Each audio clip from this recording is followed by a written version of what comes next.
Kugira abakozi bo mu mabanki batunganirizwe bishimishije, ishirahamwe rihurikiyemwo amabanki yo mu Burundi ariryo ABF ryaratunganije ikiganiro kubajejwe gukurikirana abakozi kuri uyu wa gatanu igenekerezo rya 21 Munyonyo uyu mwaka nyene w'2025 akaba hari mu gisagara ca Bujumbura.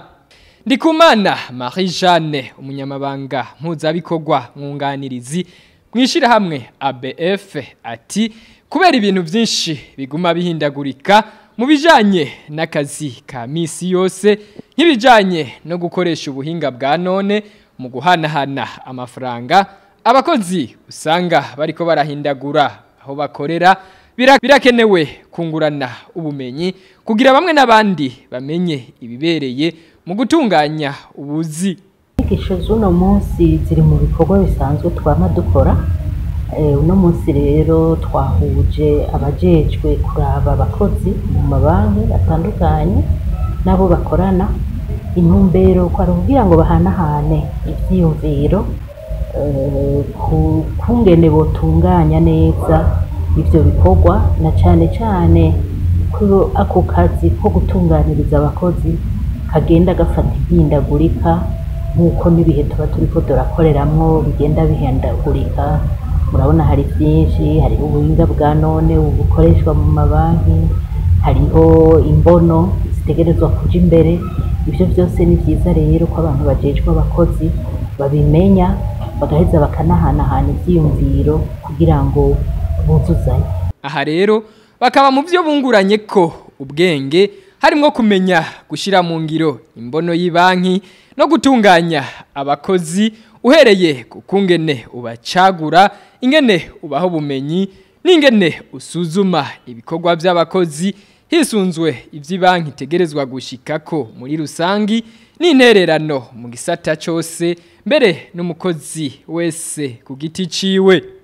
Nayo nimubona Frerette ajeje igisata c'abakozi mwibanki Ecobank Burundi akaba ari nawe yatanze izo nyigisho ngo inyuma y'izo nyigisho bizera ko ico gisata kijejwe abakozi kizotuma amabanki aduza umwimbu. Inyuma y'izi nyigisho twiteze yuko abajejwe abakozi mu mashirahamwe atandukanye duhejeje kwigira hamwe uno munsi bagiye guhindura inyifato, bagiye gufata ikibanza gikwiriye bagatangura guha ubufasha amashirahamwe yabo butuma bashobora gushika ku mahangiro bihaye kubijanye n'umwimbu.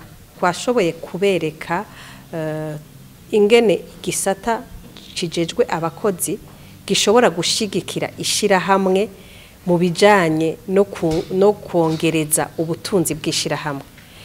Ntikibe igisata gihari gusa kugira ngo gikore ibijanye n'akazi administratif k'abakozi, ariko kibe igisata cinjira guhera mu cyo no kwita imbono canke ihangiro ryishira hamwe hanyuma kigatanga mu bijanye n'akazi ko kuraba abakozi kigatanga ibihuye n'icishira hamwe rikeneye kugira ngo rishobore gushikira ihangiro ryayo. Twebwe nk'abari mu ihuriro ry'amabanki uduha umwizero munini kubera n'intango yo kuza turahuza abajejwe ibintu bisa mu mabanki atandukanye kugira bungurane ubumenyi. Hari abo usanga bazi byinshi, hari abo usanga bazi bikeyi, abandi bazi bigereranye, mugabe iyo bahuye bakaganira umwe wese agenda agize ico yungutse.